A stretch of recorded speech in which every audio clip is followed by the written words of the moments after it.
ભૂકંપ બાદ ભુજ શહેરમાં બન્યું ભવ્ય સ્વામિનારાયણ મંદિર, જ્યાં દેશ વિદેશથી હજારો હરિભક્તો દરરોજ દર્શન કરવા આવે છે। આજના તણાવભર્યા સમાજમાં હરિભક્તોને મંદિરમાં હરિચરણોમાં અનોખા આનંદની અનુભૂતિ થાય છે। લોકો દુઃખ ભૂલી હરિભક્તિ કરે છે। આજે વિશેષ અહેવાલ ભુજના સ્વામિનારાયણ મંદિરના આપણે જોઈએ અને સંતો પાસેથી આ ભવ્ય મંદિરની ભવ્ય ગાથા જાણીએ।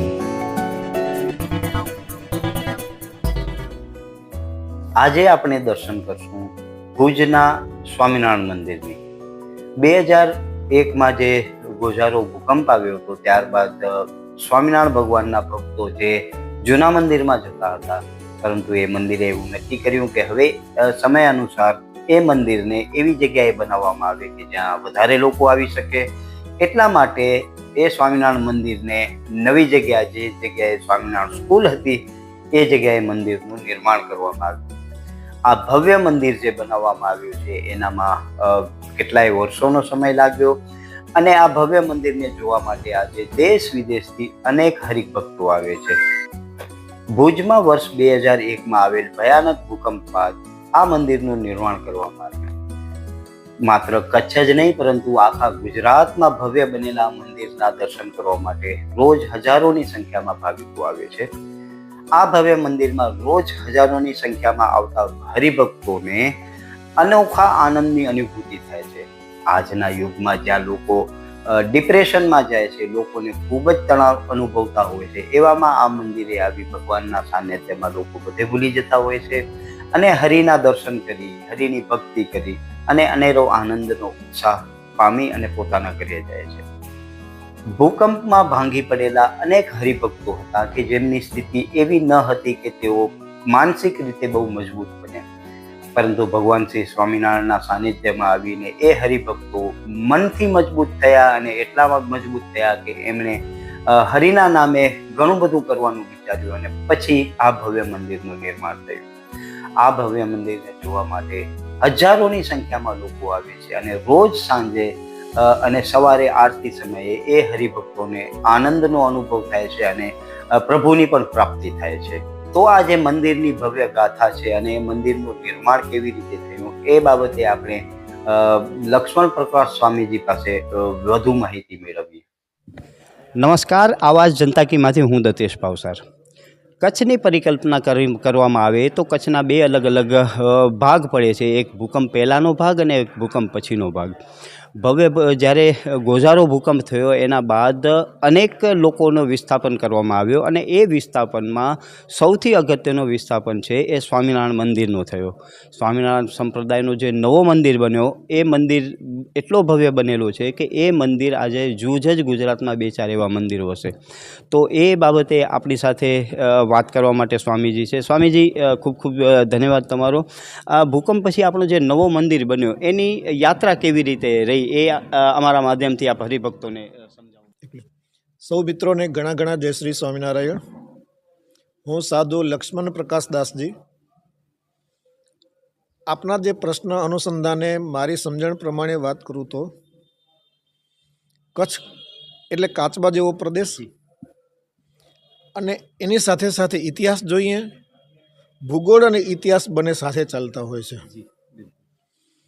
કચ્છના ઇતિહાસની વાત કરીએ તો ઇતિહાસનું મોટું પરિવર્તન ભૂકંપથી થયું છે। એ ભૂતકાળનો ઇતિહાસ, 200 વર્ષ પહેલાંનો ઇતિહાસ, એનો જે ભૂકંપ કે સિંધુ નદી વરી ગઈ અને વર્તમાન સમયે આપણે સૌ અનુભવ્યો 25 વર્ષ પહેલાંનો 2001નો ભૂકંપ, એ ભૂકંપના માધ્યમથી આખી પરિસ્થિતિ અને નવી દિશા બદલાઈ। નવી દિશા, નવું સર્જન એ જે થયું એ સૌને માટે પ્રેરણારૂપ થયું અને સારું થયું। કેટલીક વસ્તુનું આપણે સર્જન અને વિસર્જન કરીએ તો નાનું બને, પણ ભગવાન જ્યારે કરે છે ને ત્યારે સામૂહિક વિસર્જન કરે તો સામૂહિક સર્જન થાય। ભૂકંપ કરવો એ મારા તમારા કે વૈજ્ઞાનિકોના હાથની વાત નથી। ભૂકંપ એ કુદરતી ઘટના છે અને એક મોટા પ્રમાણની ઘટના છે અને એનાથી જે વિકાસ થયો એ વિકાસ આજે આપણે સૌની નજરની સામે છે। કચ્છ દૂરનો પ્રદેશ, પણ આ કચ્છની અંદર ભગવાન સ્વામિનારાયણ પધાર્યા અને નરનારાયણ દેવની સ્થાપના કરી. એ પણ ભૂકંપથી જ જોડાયેલું છે. આજથી 200 વર્ષ પહેલાં, એટલે કે 1819ની સાલમાં જે ભૂકંપ થયો એ વખતે ભગવાન સ્વામિનારાયણ આખા કચ્છમાં વિચરણ કરેલું. એવું હરિચરિત્રામૃત સાગર અને હરિવિચરણ આ 2 ગ્રંથોમાં નોંધ મળે છે. ત્યારે સ્વામિનારાયણ ભગવાને કહ્યું કે કચ્છ દેશના જે કુદરતી પ્રકોપ છે એની શાંતિને માટે નરનારાયણ દેવ છે એ તપ કરે છે, તો કચ્છ દેશના લોકોને સુખ શાંતિ અને સમૃદ્ધિ અને ચોથો મોક્ષ, એને માટે નરનારાયણ દેવ અહીં બિરાજે તો આખા કચ્છનો વિકાસ થશે અને નરનારાયણ દેવને આશ્રિત જે લોકો એ સુખી થશે. એટલે 200 વર્ષ પહેલાં આ દૃષ્ટિકોણથી સ્વામિનારાયણ ભગવાને આ નરનારાયણ દેવની સ્થાપના કરી. આ મંદિર થયું અને આખા સત્સંગનું આ મંદિર કેન્દ્ર બન્યું. અત્યારનો જે ભૂકંપ થયો આ કેન્દ્ર થયું, પણ કેન્દ્ર ભુજ શહેરના રસ્તાઓ બહુ સાંકડા, આપે જોયેલા. અત્યારે ટાઉન પ્લાનિંગમાં રસ્તા મોટા થયા, પણ તે દિવસના રસ્તાઓને યાદ કરીને તો આપણે અત્યારે હાલી માની શકીએ. તે દિવસે આ સાંકડી જગ્યામાં અમારા તે વખતના વડીલ સંતોએ વિચાર કર્યો, કંઈક મોકર થાય, કંઈક હરિભક્તોને, દર્શનાર્થીઓને, મુલાકાતીઓને કંઈક જગ્યા મળે. આવા વિચારમાં ઘણું બધું થયું. સમય પણ પસાર થયો અને ત્યાં તો ભૂકંપ થયો.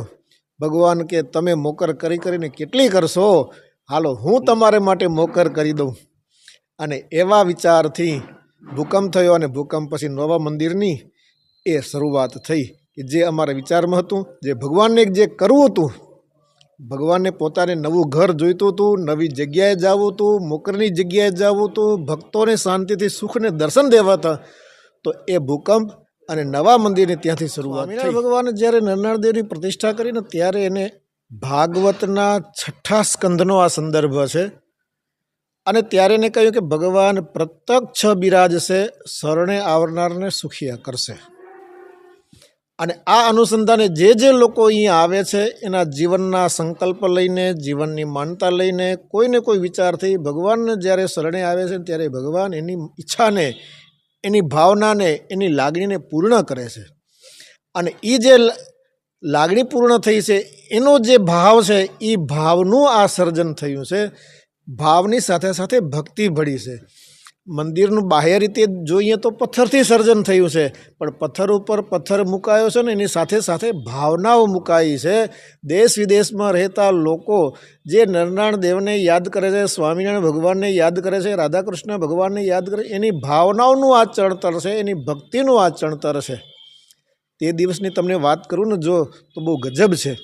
ચોકમાં પગથિયાની આગળ જે છત્રી છે ને જી, આ છત્રી તે વખતના સમયમાં 33 કરોડ, કેટલા 33 કરોડ સ્વામિનારાયણ મંત્ર લેખન થયેલું એ બુકો, મંત્રપોથીઓ, એનું એ સ્મૃતિ સ્થળ છે.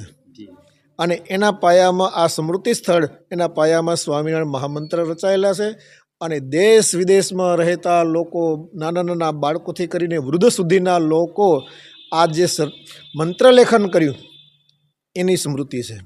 બીજું કે એક છત્રી નાનું એવું મોન્યુમેન્ટ છે, પણ એને તમે ચારેકોરથી જોશો ને તો બહુ અદ્ભુત લાગશે. જેટલું મંદિર ભવ્ય છે ને એટલી આ નાની છત્રી પણ ભવ્ય છે. એ એટલા માટે છે કે તે વખતમાં નાના નાના બાળકો 10 થી 12 વર્ષ સુધીના, એનાથી નીચેના બાળકો, માતા પિતા એને વાપરવા માટે, ખિસ્સા ખર્ચી માટે ₹2, ₹2, ₹5 આપે. એ બાળકો અડધું વાપરે ન વાપરે, પૈસા ભેગા કરીને બસ મારું મંદિર બને છે, મારા મંદિરમાં મારી સેવા કરવી છે, મારા મંદિરમાં મારે સેવા કરવી છે. એ જે પૈસા ભેગા થયા, નાના નાના બાળકોના ₹2 ભેગા થયા, એ પૈસામાંથી આ સ્મૃતિનું છત્રી બનાવવામાં આવી છે કે જે ભગવાનના એકદમ સામેની સાઈડમાં છે ને ભગવાનના ચરણારવિંદ ત્યાં બિરાજે છે. આ નાના નાના બાળકોની ભક્તિ છે, એની ભાવના છે, અને એ બાળકોની ભક્તિ ભાવનાનું આ સર્જન છે. આ નવું મંદિર છે જી, એ વાસ્તુશાસ્ત્ર અને શિલ્પશાસ્ત્ર, ભારતમાં આ 2 શાસ્ત્રોની પરંપરા રહી છે. અને બંને શાસ્ત્રોનું આ નવા મંદિરમાં સંયોજન છે.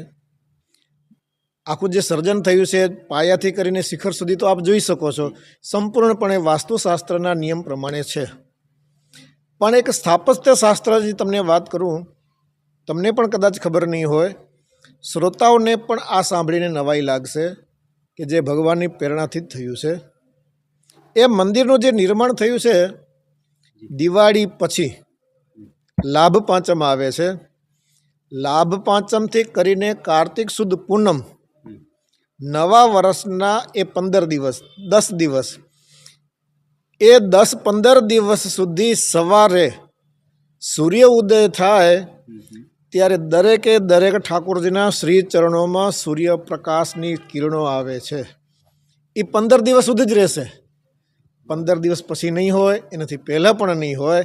આ ઘટના મારા તમારાથી નથી થતી, આ કુદરતી ઘટનાઓ બને છે અને એ કુદરતી રીતે થઈ છે. એને કંઈ એવી રીતે કલ્પના કરીને પણ બનાવવામાં નથી આવી. જો કરવું હતું તો વર્ષો સુધી રાહ જોવી પડે ને, પણ એ ભગવાનની ઈચ્છાથી થયું છે. અને આ દર વર્ષે કાર્તિકી લાભ પાંચમના દિવસથી કરીને પૂનમ સુધી આ દર્શન થશે. રાધાકૃષ્ણ ભગવાન હોય, નરનારાયણ ભગવાન હોય, સ્વામિનારાયણ ભગવાન, ઘનશ્યામ મહારાજ હોય, ત્રણેય ઠાકોરજીના ચરણોમાં પૂર્વ દિશામાં સૂર્ય ઉગશે અને ત્રણેય ઠાકોરજીના શ્રી ચરણોમાં એની કિરણો આવશે. અને એ લગભગ ટાઈમ હોય છે આરતીનો. આ પણ એક અદ્ભુત ઘટના છે, એ પણ યાદ કરવા જેવી છે. કચ્છ નહીં દેખા તો કુછ નહીં દેખા, એવી ને એવી ઘટના આ પણ છે. જો ન દેખાયું તો પણ ઘણું બધું અધૂરું છે. એટલે મંદિરને દર્શન કરજો અને સાથે સાથે આ પણ સંકલ્પ કરજો કે જ્યારે આવી ઘટના બનતી હોય, કુદરતી સંયોગો બનતા હોય, એ દિવસે પણ આપણે દર્શન કરીએ. આ પણ ભુજ મંદિરની વિશિષ્ટતા છે. ખૂબ ખૂબ આભાર સ્વામીજી, આશીર્વાદ આપતા રહેજો. તો આપે જાણ્યું કે જે રીતે ભૂકંપ બાદ નવા મંદિરનું નિર્માણ થયું, એનામાં ભગવાનના આશીર્વાદ પણ રહ્યા અને દરેકે દરેક લોકોની એવી ભાવના પણ હતી કે મારું નવું મંદિર બને. અને એ નવું મંદિર બને, એ નવું મંદિરમાં કચ્છનો વિકાસ થાય અને વિકાસના જે ત્યાંથી આપણે સારા સારા માર્ગો મળે, આપણે એ જગ્યાએ જઈએ એટલે આપણી બુદ્ધિનો વિકાસ થાય. એમ કચ્છનો વિકાસ થયો અને આ નવા સ્વામિનારાયણ મંદિરનું નિર્માણ.